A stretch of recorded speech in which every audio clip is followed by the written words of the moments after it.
In this video, I am going to show you how to convert cryptocurrency on the Coinbase app. 1. Launch the Coinbase app on your smartphone and log into your account. Look for the More option, which is often represented by 3 dots or lines. Within the More menu, find and tap on the Convert option.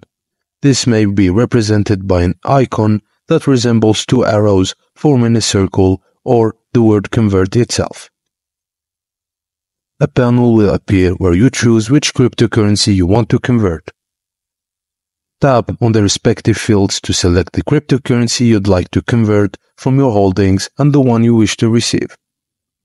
Enter the amount you want to convert, and then the app will automatically calculate the equivalent amount in your cryptocurrency. Tap on Preview Convert to see the summary of your conversion transaction, including any fees and final amount of the new cryptocurrency you will receive. If all details are correct, then you're satisfied with the conversion preview. Confirm the transaction to complete the conversion process.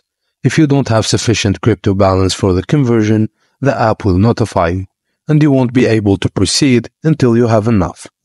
And that's it, guys. Thank you for watching, and please don't forget to like and subscribe for more.